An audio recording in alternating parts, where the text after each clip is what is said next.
Bonjour à tous.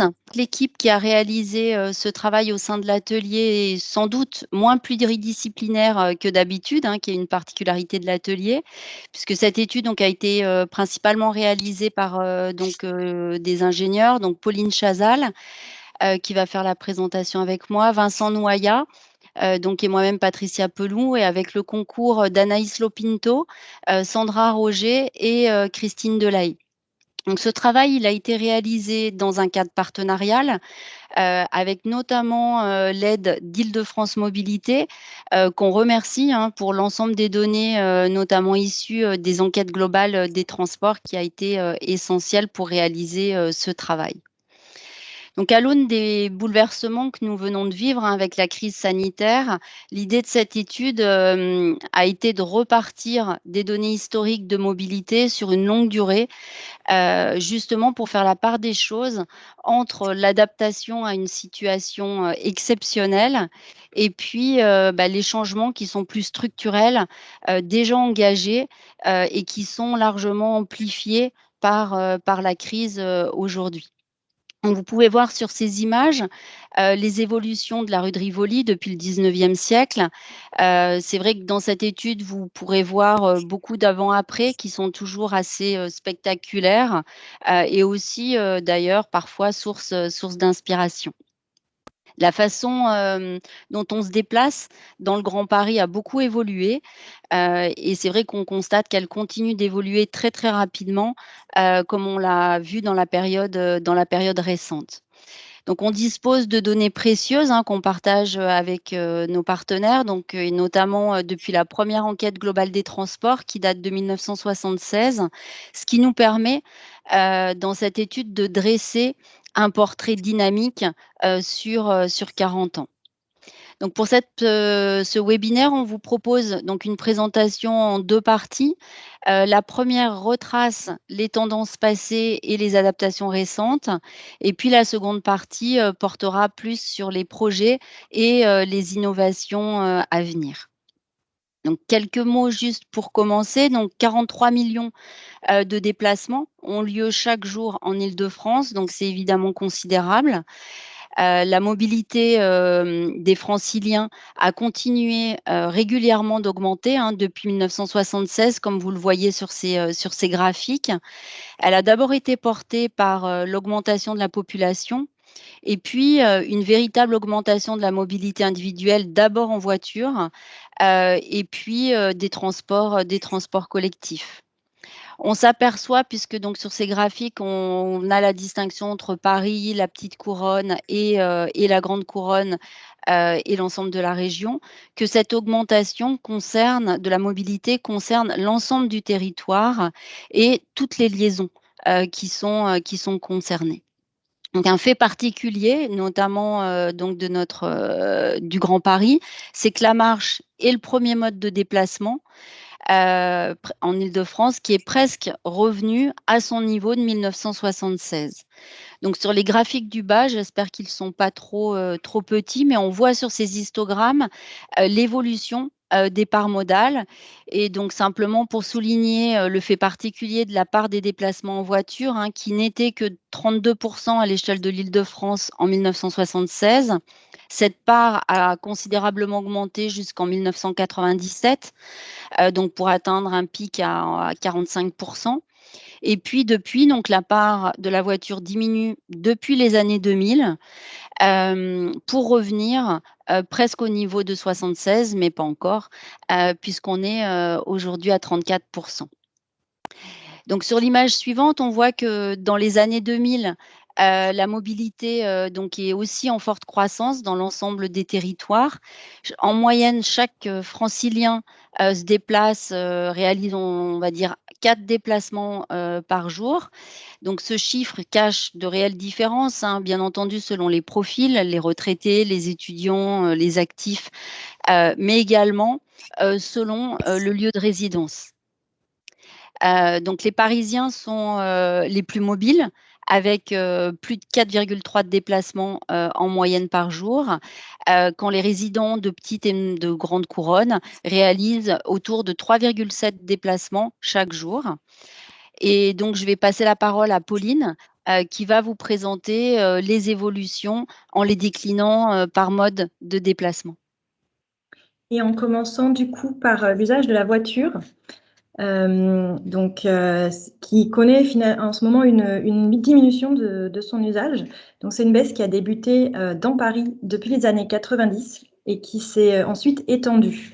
Elle est maintenant visible dans l'ensemble de la métropole du Grand Paris et également en Petite Couronne. Donc on avait 7,7 millions de déplacements en voiture intéressant la métropole du Grand Paris en 2001. On est ensuite passé à 6,7 et maintenant on est passé sous la barre des 6 millions d'après les données de l'enquête globale transport de 2018. Donc ce sont presque un quart des déplacements métropolitains qui étaient réalisés en voiture qui ont disparu ou ont été reportés sur d'autres modes. Cette réduction de l'usage de la voiture, elle est du coup visible aussi sur les données de trafic.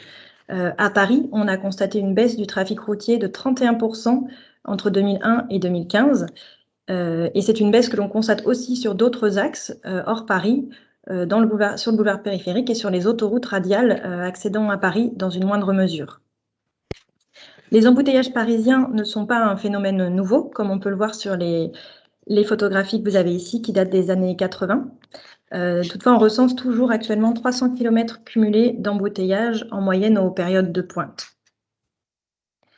La baisse de l'usage de la voiture s'est accompagnée d'une baisse du taux de motorisation des ménages, donc du nombre de véhicules moyens par ménage. Donc ménages qui sont de plus en plus nombreux à abandonner leur véhicule particulier, que ce soit le second ou parfois le seul et unique du ménage. Depuis les années 90, le taux de motorisation des ménages s'est d'abord stabilisé, en commençant par Paris et quelques communes de Petite Couronne.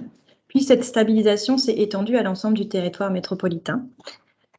Et enfin, depuis le début des années 2000, s'est engagée une baisse de ce taux de motorisation, d'abord dans Paris, puis ensuite dans l'ensemble des territoires. Ce taux de motorisation des ménages a donc baissé de 25% dans Paris entre 1990 et 2017. C'est un phénomène qui concerne également l'ensemble du territoire métropolitain, bien que dans une moindre mesure. Ça représente environ 90 000 véhicules en moins dans la capitale, donc 90 000 véhicules de moins à stationner sur le territoire parisien. En Grande Couronne, c'est un petit peu différent. On observe plutôt une stabilisation de ce taux de motorisation des ménages, puisque la voiture conserve un caractère quand même indispensable dans certaines zones pour la mobilité des ménages.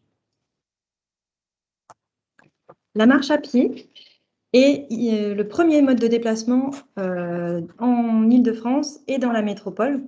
Elle représente 40% des déplacements franciliens et presque un déplacement sur deux réalisé par les habitants de la métropole du Grand Paris. Donc on a vu qu'elle était remontée à son niveau de 1976, puisqu'elle a effectivement connu un net recul avec l'essor de la voiture dans les années 70-80 jusqu'aux années 90. Et elle connaît maintenant un nouveau rebond depuis les années 2000.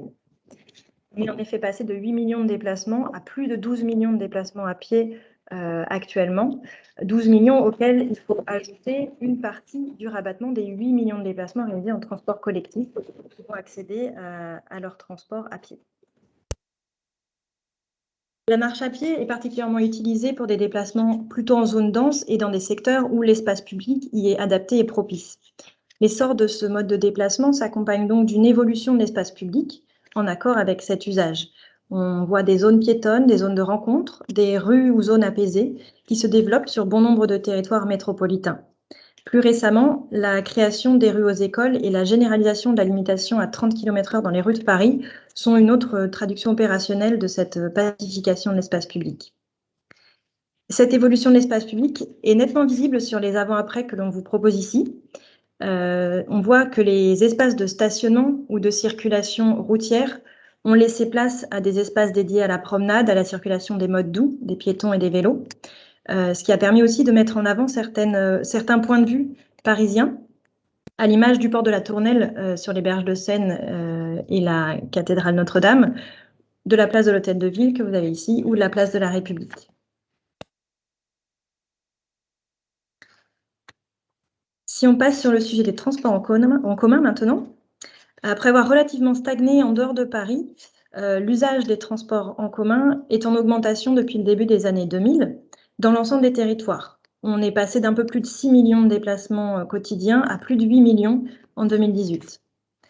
Il est vrai qu'avec 1500 lignes de bus, 14 lignes de métro, 9 lignes de tramway et 13 lignes de train et de RER dans le réseau francilien, on dispose en Île-de-France d'un des plus grands réseaux au monde. Cet essor de l'usage des transports collectifs est bien évidemment corrélé avec la baisse de l'usage de la voiture, puisque les transports collectifs sont l'alternative à la voiture pour les trajets longue distance, mais également en lien avec l'augmentation de l'offre et l'extension du territoire desservi. On voit effectivement qu'entre 1976 et 2000, de nombreux projets de transport ont vu le jour.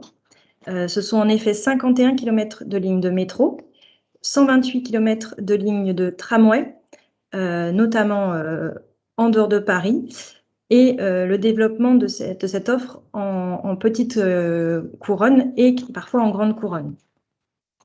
Donc, on a un développement territorial de l'offre qui permet au plus grand nombre d'y accéder, et on voit également l'apparition de lignes de rocade. Cette augmentation de l'offre a permis évidemment une augmentation de la fréquentation des réseaux, comme on peut le voir dans ces graphiques qui représentent des données qui nous ont été transmises par la RATP. Et ça a permis également la captation de nouveaux abonnés. En 2018, 4 franciliens sur 10 de plus de 6 ans ont un abonnement de transport collectif, quand il n'était que 1 sur 10 en 1976. La prise en charge employeur du coût du transport est également un facteur incitatif, bien sûr. Et dans Paris, plus de la moitié de la population de plus de 6 ans a un abonnement de transport collectif à l'heure actuelle. La pratique du vélo connaît une forte croissance actuellement. Toutefois, elle représente une part modale relativement modeste de 2,3% à l'échelle de la métropole.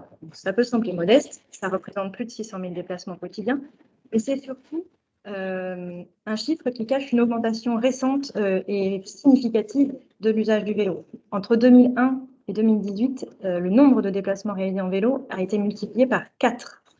En particulier, cet usage semble particulièrement adapté aux déplacements internes ou à la où ils sont le plus nombreux et où ils ont le plus progressé.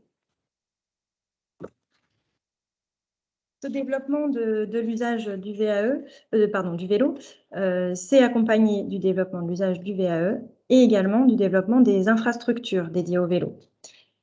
Si on ne comptait que 5 km d'aménagement cyclable à Paris en 1995, les 1000 km d'aménagement ont été dépassés en 2019 et de nombreux projets sont en cours. Plus récemment, on a vu aussi apparaître des pistes temporaires, de plus de 60 km de pistes temporaires qui ont été déployées et qui vont être pérennisées.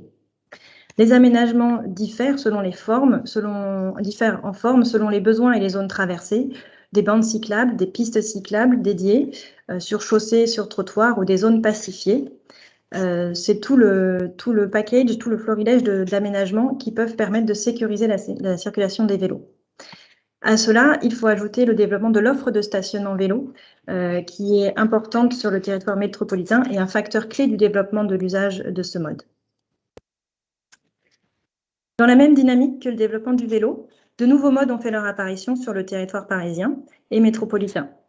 Avec une forte mobilité, plus de 8 millions de déplacements internes et des portées relativement courtes, puisque 72% des déplacements font de moins de 2 km, Paris est un territoire propice à l'expérimentation et au développement de mobilités qu'on appelle émergentes. Depuis 2007, avec l'arrivée du Vélib sur le territoire parisien, les opérateurs de mobilité partagée et de libre service ont envahi le paysage parisien, proposant différentes flottes et surtout différents modes de déplacement, voitures, vélos, mais également trottinettes et scooters. Le premier d'entre eux, donc Vélib, est apparu en 2007, d'abord sur le territoire parisien, puis s'est étendu en 2017 à l'ensemble de la métropole. Il réalise environ 200 000 trajets chaque jour à l'heure actuelle. En parallèle, les premiers résultats de l'EGT ont permis de recenser 130 000 déplacements en trottinette quotidiens, un chiffre qui est certainement sous-estimé parce que ce type de véhicule est fortement utilisé, notamment par les touristes qui ne sont pas l'objet de l'enquête Global Transport. Ce foisonnement d'offres a fortement impacté l'espace public. Ce sont en effet 28 000 vélos, trottinettes ou scooters en circulation, également 16 000 Vélib dans 1392 stations qu'il faut accueillir sur l'espace public. On comptait également jusqu'en 2016 4 000 Autolib répartis dans 1100 stations. Donc tout cela occupe une place importante qui a d'abord été prise parfois de façon anarchique sur les trottoirs, obligeant la ville de Paris à maîtriser ses offres et à les canaliser via des appels d'offres qui ont permis de réduire le nombre d'opérateurs et de véhicules et d'organiser le stationnement. La vitesse avec laquelle ces nouveaux services sont apparus et se sont ancrés dans nos habitudes montre que la mobilité est un secteur qui évolue en permanence et très rapidement. Je vais passer maintenant la parole à Patricia Pelou qui va vous présenter les évolutions à venir en termes de mobilité. Merci Pauline. Donc sur donc la seconde partie de l'étude a un volet qui est plus prospectif. On s'aperçoit qu'on est passé d'un mode de transport quasiment unique et régulier, en tout cas qu'on utilisait régulièrement, à une multimobilité qui est beaucoup plus diversifiée aujourd'hui. Et ce qu'on a tenté d'illustrer donc sur ces petits graphiques, c'est de montrer que la diversification allait encore se poursuivre. En tout cas, c'est ce qu'on peut prévoir. Donc, c'est vrai que sur ces schémas, on a souhaité faire apparaître 3 tendances. Donc, la diversification des modes de déplacement à disposition, qui est donc la première évolution et qui va très vite. Deuxièmement, les innovations technologiques qui viennent faire évoluer les modes de déplacement, mais aussi les infrastructures.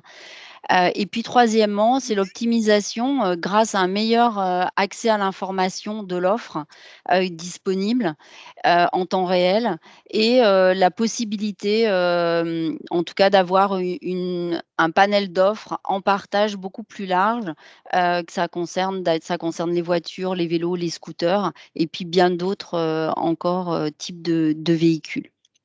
Donc c'est vrai que la ville s'est adaptée à la voiture, comme vous le savez, avec des espaces largement dimensionnés, à la fois pour sa circulation et pour le stationnement sur l'espace public durant la deuxième moitié du XXe siècle. Et c'est vrai qu'aujourd'hui, on constate qu'il y a des écarts, en tout cas, entre l'évolution des modes et puis cette transformation qui a eu lieu. Donc la voiture occupe à Paris plus de la moitié de l'espace public, si on considère à la fois la circulation, le stationnement, alors que, comme Pauline le soulignait en première partie, elle représente que 4 des déplacements internes Paris-Paris et 20 un peu moins de 20 des déplacements extérieurs à Paris et Paris d'après les dernières données.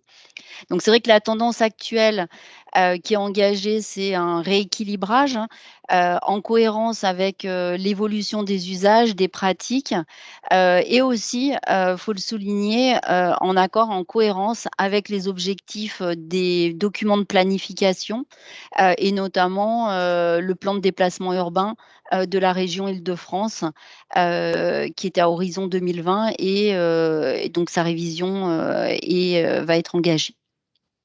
Donc la crise sanitaire, c'est vrai qu'a remis sur le devant de la scène des comparaisons de capacité des modes que vous voyez sur cette image. Donc le mode le plus efficace en termes de capacité, c'est bien sûr le RER, ensuite le métro, le tramway. Chose moins connue, c'est que le tramway est à égalité en termes de capacité avec une piste cyclable de 3 mètres de large. Donc c'est vrai que ça, on le savait dans des métropoles asiatiques.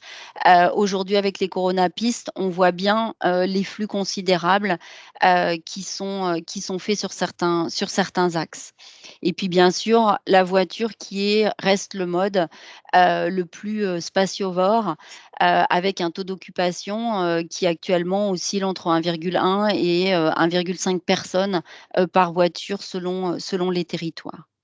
Donc c'est vrai que dans l'étude, on a fait des projections sur la poursuite de la démotorisation des ménages en zone dense. Donc c'est le graphique que vous avez en haut à droite.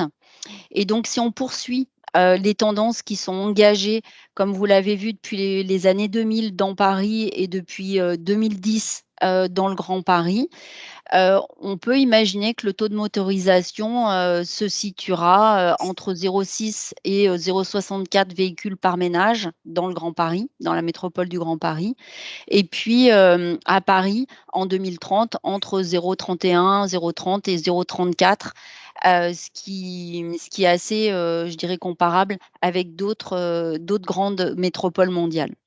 Donc c'est vrai que si on regarde ça en termes de voitures, hein, on s'aperçoit que ça correspond, cette baisse de motorisation des ménages, à 70 000 à 190 000 véhicules en moins dans le Grand Paris en stationnement.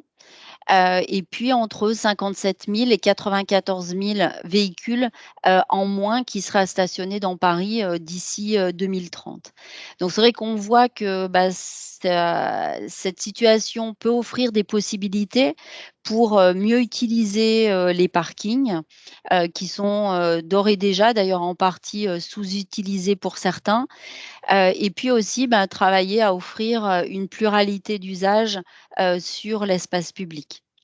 Donc en parallèle, c'est, ce qui figure en bas en droite sur cette image, c'est évidemment que le parc immatriculé devrait évoluer, en lien avec, la mise en place de la zone à faible émission, métropolitaine, donc qui est aujourd'hui, donc pilotée par la métropole du Grand Paris et qui concerne d'ores et déjà, un peu plus de 72 communes, si je ne me trompe pas. Donc sur l'image suivante, on voit que, bah, et aussi le développement, de l'offre en transport collectif, va se poursuivre, hein, avec, une transformation majeure, avec le prolongement du métro, mais surtout l'arrivée du métro du Grand Paris, qui va permettre d'offrir de nouvelles, lignes en rocade. Et donc si on regarde, si on fait les estimations et le cumul, on s'aperçoit qu'on aura quand même 169 nouvelles gares et stations qui seront mises en service entre 2021 et 2030. Donc si on regarde le décompte, c'est 70 stations de métro, 4 gares de RER et de Transilien et puis on l'oublie, un peu trop souvent à nos yeux, les 90 stations de tramway, et les 5 stations, de téléphérique, qui devraient voir le jour donc dans le Val-de-Marne. Donc ce qui fait qu'à l'horizon, 2030, on aura, plus de 98 des habitants de la métropole du Grand Paris qui auront, un accès à une gare à moins de 2 kilomètres. Donc la crise sanitaire a permis, d'accélérer un certain nombre de politiques publiques et notamment, la mise en place, des réseaux cyclables à Paris, dans le Grand Paris, mais aussi dans de nombreuses, grandes métropoles, hein. On l'a vu à Barcelone, à Milan, à Madrid, et même à New York. Et donc forcément aujourd'hui, il y a tout un travail qui est engagé sur la pérennisation, des coronapistes engagées à Paris. Mais on souhaitait aussi, évidemment mentionner, sur cette image le projet de RER, vélo porté par la région et puis le plan vélo, métropolitain, porté par la métropole du Grand Paris et qui s'accélère et qui sans doute, en tout cas, va s'installer dans un horizon, plus court que, s'il n'y avait pas eu, la crise sanitaire. On peut également citer les boucles cyclables olympiques, hein, d'ici 2024, portées, initialement par la ville de Paris et le département de Seine-Saint-Denis, et les 4 EPT, enfin établissements publics territoriaux, les constituant. Sur l'image suivante, on voulait montrer évidemment les innovations technologiques, hein, qui sont, à l'étude, tant par les groupes, de transport public, mais aussi par des opérateurs privés. On peut citer, la route intelligente, la route connectée, les navettes et les véhicules autonomes, qui sont, expérimentés, in situ sur un certain nombre de sites.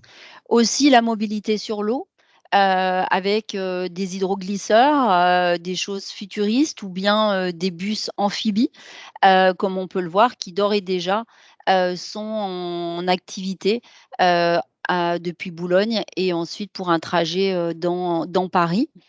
Et puis des innovations à venir qui concernent, la mobilité de personnes, mais aussi la logistique également, sur lesquelles les collectivités travaillent, les drones, taxis volants et puis, bien d'autres encore qu'on pourrait citer, avec des groupes de recherche qui s'installent. On voulait aussi, souligner, le fait que les évolutions concernent l'accessibilité pour tous, donc avec, évidemment, en application, de la loi, qui, permet d'intégrer toutes les formes de handicap, et donc ça, c'est vrai qu'il y a quand même des améliorations considérables qui sont faites sur les nouvelles offres, de transport et puis aussi sur l'adaptation des réseaux existants, ferrés ou bus, et sur l'ensemble des modes. Donc il y a aussi ce sujet, hein, en tout cas d'amélioration des pôles de transport qu'on a souhaité montrer sur cette image, puisqu'on voit que les pôles de les pôles de transport se transforment avec sans doute moins d'attentes en gare qu'auparavant, avec tous les systèmes de connexion qui nous permettent de mieux connaître les horaires.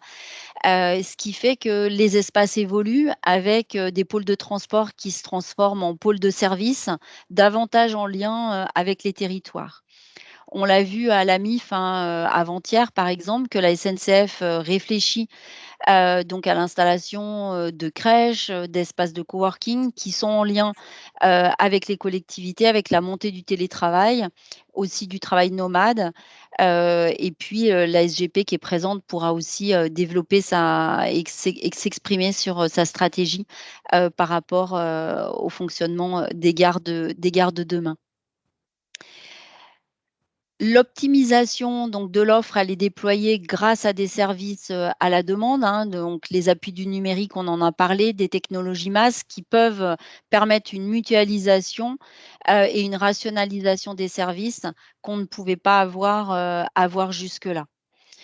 Ce qui fait que la mise en place aussi du télétravail, hein, qui est aussi lié à l'installation du numérique, nous a permis de nous recentrer sur une mobilité, quotidienne, sans doute plus liée à des déplacements de proximité, qui sont, réalisés, à pied notamment.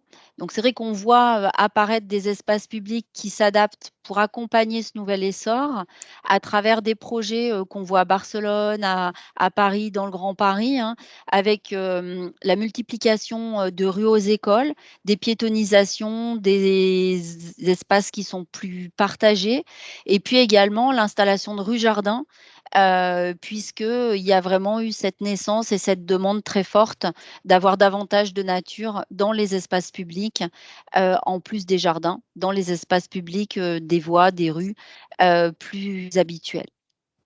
Donc la crise sanitaire, on le voit, a joué un vrai rôle, en tout cas, à nos yeux, d'accélérateur qui permet, aujourd'hui d'avoir une forme de flexibilité dans les manières de faire et qu'on imagine, plus pérenne à l'avenir. Donc pour finir sur, cette dernière image, on voulait, donc un petit peu résumer les pistes d'évolution qu'on peut entrevoir pour l'avenir avec, donc premièrement, une mobilité, qui devrait en tout cas continuer d'augmenter versus, une démobilité, qui est parfois, largement médiatisée, aujourd'hui. On part plutôt du principe que l'extension de l'offre, en toute hypothèse, va s'étendre, pour une meilleure équité, territoriale.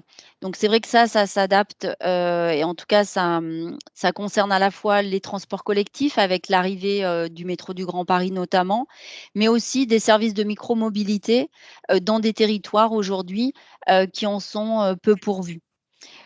On parle aussi de meilleurs taux d'usage. On parle de meilleurs taux d'usage des bâtiments, mais ça s'adapte évidemment, à la mobilité, et ça s'est peut-être même d'ailleurs adapté, d'abord à la mobilité avec des voitures, des vélos qui sont davantage en partage puisqu'on est passé d'un fonctionnement où on était plutôt dans un mode de possession, de véhicules, que ce soit voiture, scooter, vélo, trottinette, à plutôt, celle du partage. En tout cas, les jeunes générations, sont beaucoup plus, dans ce dispositif-là. Deuxièmement, on voulait souligner, une mobilité innovante et décarbonée.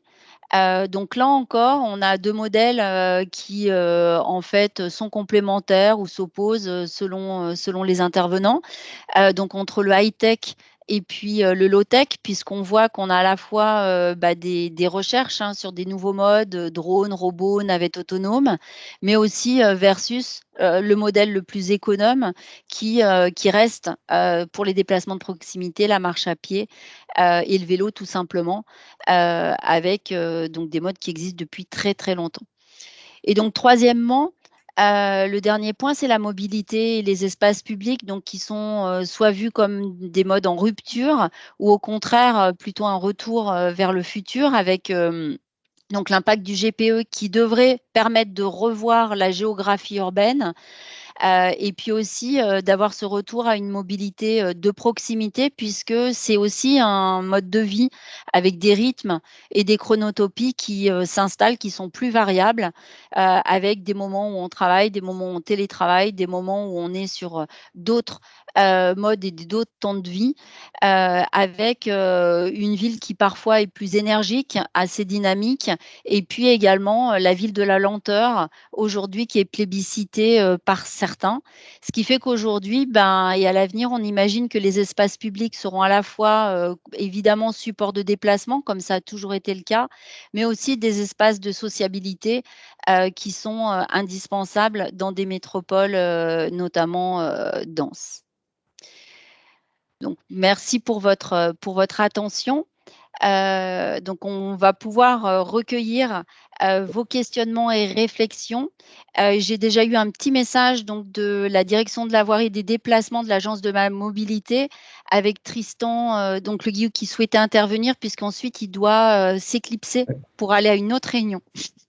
Oui, merci beaucoup Patricia et merci à vous tous pour la présentation de cette étude que j'avais eu effectivement l'occasion de parcourir et de lire plutôt cet été. Je trouve qu'elle est vraiment très intéressante, en tout cas pour nous Parisiens, parce qu'elle remet en fait dans un contexte à la fois historique et territorial l'évolution des mobilités et je trouve que c'est particulièrement éclairant. Et merci également aussi pour les perspectives que vous avez tracées dans la seconde partie. Vraiment, je pense que ça va nous être utile, et notamment au moment où on réfléchit sur notre plan local de mobilité. Peut-être que je peux rajouter quelques points. Le premier point, c'est qu'effectivement, vous avez mis en évidence l'évolution, la progression de la mobilité et à la fin, vous le répétez, effectivement, le phénomène de la crise sanitaire récent nous a peut-être jeté en fait une lumière un peu spécifique sur la démobilité. Mais je pense qu'il y a aussi un enjeu, et notamment un enjeu dans nos territoires métropolitains, avec des territoires très contrastés, plus riches, plus pauvres, sur la question de l'immobilité. Et de se poser la question de savoir qui sont les immobiles et sont-ils effectivement dans une logique de démobilité ou sont-ils dans une logique d'incapacité de mobilité. Et je trouve que ça a à voir avec notamment à mettre en perspective avec la compréhension qu'on a de l'espace métropolitain, sa capacité de se mouvoir, l'intérêt à se mouvoir et la digitalisation des services qui est de plus en plus importante. Donc ça me paraît être aussi une piste de réflexion. La deuxième, je vais la faire un peu en forme de boutade parce qu'elle nous concerne particulièrement dans une ville dense comme Paris. Et je paraphraserai Baudelaire pour m'interroger sur le fait de savoir si la forme des mobilités change plus vite en fait que le cœur, ou plutôt que les comportements des hommes. Autrement dit, aujourd'hui, on voit bien que l'apparition des nouvelles mobilités sur l'espace public crée des véritables tensions et puis parfois même des accidents. Aujourd'hui, on parle beaucoup effectivement des accidents liés aux angles morts des camions. Donc, on a une véritable tension et on la sent en fait, cette tension sur l'espace public dans la cohabitation entre les différents usagers des modes. Et donc, on s'interroge effectivement à savoir effectivement comment on peut travailler sur cette question-là, et c'est l'une des pistes d'action pour nous autour de ce qu'on nomme le code de la rue.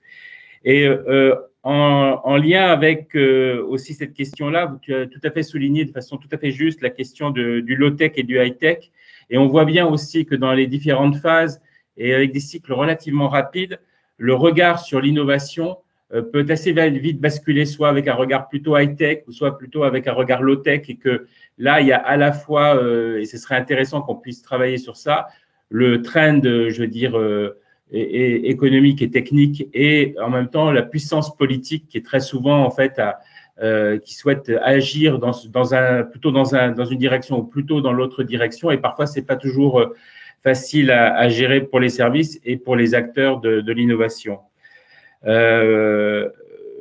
as souligné aussi la question de la logistique, elle me paraît essentielle, et parce que notamment avec la période de confinement, on se rend compte qu'on ne peut plus parler de la mobilité des gens sans parler de la mobilité des marchandises. Comment les marchandises arrivent à nous, et on voit aujourd'hui que la question de la mobilité, elle doit être prise de façon globale, parce que là également, ça devient un sujet, en tout cas, notamment dans notre espace public, pour permettre en fait de fluidifier la mobilité de ces marchandises. Et puis peut-être dernier point qui me paraît intéressant, parce qu'elle est aussi au cœur de nos réflexions, que ce soit la question de la zone à faible émission, que ce soit les questions des zones piétonnes ou des zones à trafic limité ou des voies réservées, c'est aussi la question de la sélectivité des accès, en fait, dans le territoire et sur des infrastructures. Et je pense que là aussi, c'est une piste aussi qui, on voit d'évolution des mobilités et des services de déplacement qui vont avec. Voilà, donc c'était juste, en fait, peut-être pour ajouter déjà quelques éléments ou pour les articuler avec ce que vous avez présenté dans votre rapport et qui est déjà bien complet. Merci beaucoup encore une fois de plus. Ça va vraiment nous être très utile, notamment pour notre réflexion sur le plan local de mobilité et bien évidemment aussi sur le PLU. Parce qu'effectivement, il y a un moment, ça s'articule aussi avec la fabrique de la ville. Merci, merci Tristan. Je vais peut-être passer la parole à Lola. Je crois que Lola, tu es là, Lola Fauconnet de la Société du Grand Paris. Oui, je suis là. Merci.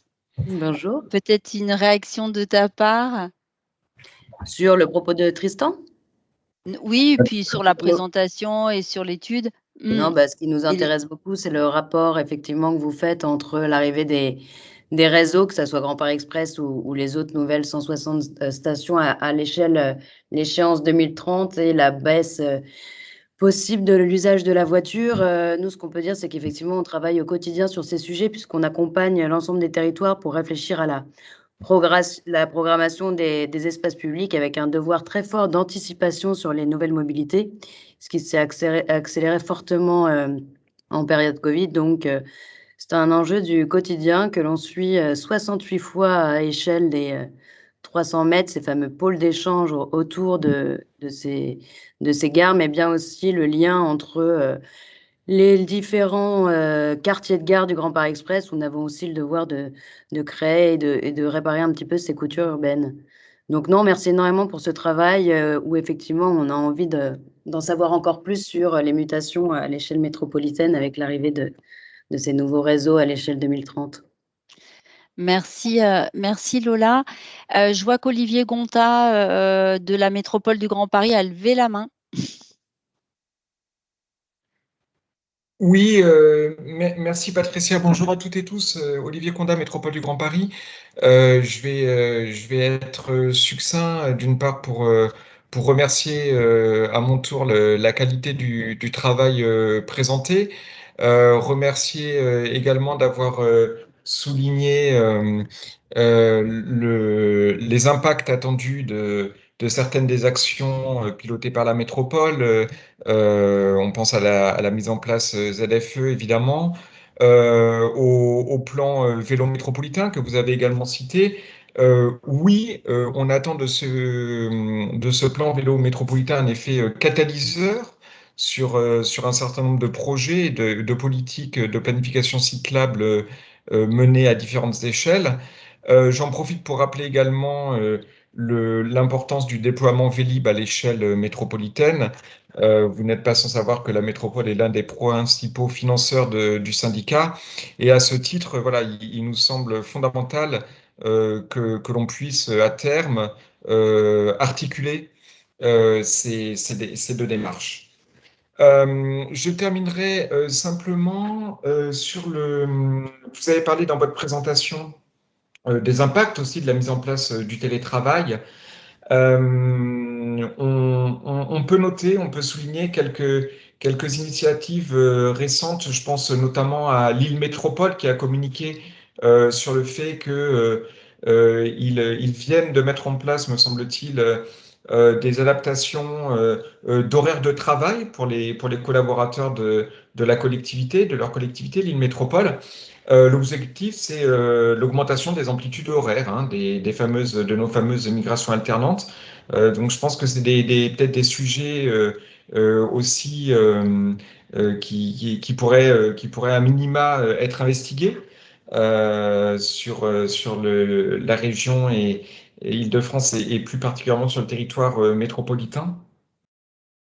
Et puis, simplement, dernier mot, d'insister aussi sur, vous l'avez fait, sur la nécessité de travailler la question de stationnement sécurisé des vélos des particuliers. La question se posant aussi bien sur les voiries en tant qu'espace public, y compris au sein du lieu de résidence. Et là, ça nécessite évidemment des échanges avec les bailleurs en présence, des échanges peut-être aussi avec les syndics de copropriété, etc. Des articulations avec les PLU, PLUI. Voilà, je rappelle simplement que investir pour des aménagements physiques d'itinéraires cyclables, c'est évidemment fondamental. Pour autant, voilà, il ne faut évidemment pas que nos politiques publiques que l'on mène, auxquelles on participe, oublient cette autre dimension qui est le stationnement sécurisé des vélos particuliers. Merci. Merci, merci Olivier. Est-ce que donc quelqu'un d'autre veut intervenir? Je vois Jonathan Coupé de l'Agence de la mobilité qui a levé la main. Oui, bonjour. Bonjour à tous, bonjour Patricia. Je voulais vous remercier évidemment pour l'étude et compléter un petit peu ce que disait Tristan. Effectivement, d'un point de vue général, pour nous, c'est vraiment très utile cette mise en perspective sur la question de la cohabitation des modes, parce que c'est vrai qu'on a avec le GT, on a assez vite une entrée par mode et on voit les différentes tendances et on voit bien que derrière l'approche par mode se pose la question de leur cohabitation dans l'espace public et dans les mobilités, dans les flux. Donc on a évidemment la question se posera pour le plan local de mobilité. Elle se pose évidemment pour ce que disait Tristan, qui est le code de la rue, en fait, qui est de la cohabitation je dirais entre usagers, et puis au niveau de ce qu'il appelait les accès, qui est aussi le plan de circulation, qui est la question de quelle hiérarchie viaire, quels accès, pour quel mode, à quel moment, dans quelle voie. C'est vraiment une réflexion avec la ZTM et avec d'autres éléments évidemment qui est aujourd'hui essentiel pour la zone dense métropolitaine.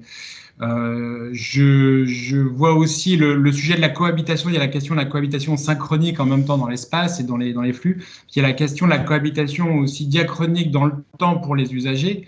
J'en profite pour, je ne sais pas si vous aviez eu accès à l'étude qu'on avait réalisée avec le bureau d'études Cité sur les boucles de déplacement à partir des EGT, les 3 EGT, les dernières EGT, la dernière étant de celle de 2010. Donc on l'a travaillé en 2017. Et en fait, on l'a travaillé à la fois pour bien comprendre justement l'articulation des différents modes dans un programme de déplacement quotidien pour l'usager, et puis pour justement repérer chez les automobilistes les différents profils et les possibilités de report modal. Évidemment, ce qui nous intéressait, nous, en premier, c'est la question du potentiel de report modal sur les automobilistes. Et donc, on arrivait à des données qui sont effectivement intéressantes et qui sont... donc, on arrivait à une projection d'un potentiel de diminution de 28% du nombre d'automobilistes circulant dans Paris, soit 440 000 déplacements automobiles évités chaque jour dans Paris, soit près d'1,5 million. Donc, c'était un potentiel qui, évidemment, est extrêmement important, qu'il faut sans doute réactualiser et puis mettre en perspective. On a perdu... Ce que vous avez fait sur la prospective, et du coup, je pense qu'on sera amené à pardon. Vous m'entendez plus? Ça saute de temps en temps, Jonathan. Ah, désolé, en plus je parle vite, alors... Bon, je conclus.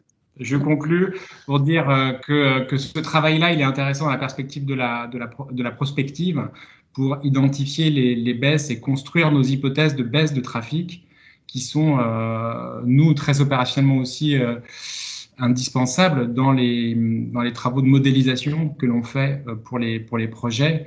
Modélisation de trafic et puis les modélisations environnementales dans le cadre des évaluations environnementales. Voilà, et je termine. J'ai terminé. Merci Jonathan. Je ne sais pas si Pauline, tu veux répondre. Sinon, je propose ensuite de passer la parole à Mathieu Marcaille qui a fait 2 commentaires pour Haute-Paris pour qu'il puisse intervenir. Je ne sais pas si Pauline, si tu veux intervenir On va avant ou pas. laisser la parole peut-être aux intervenants extérieurs, parce que je vois qu'on a déjà dépassé. Oui. Donc, une petite dernière intervention de Mathieu Marcaille. Oui, bonjour, je ne sais pas si vous m'entendez bien. Très bien. Oui, voilà.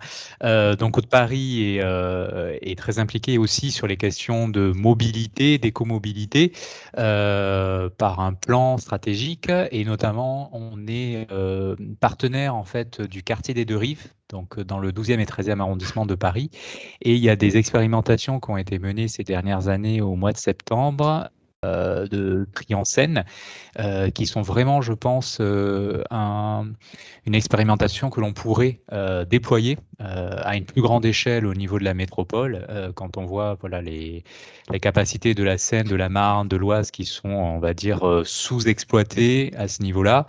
L'apport et le retrait de marchandises et de déchets pourrait être intéressant.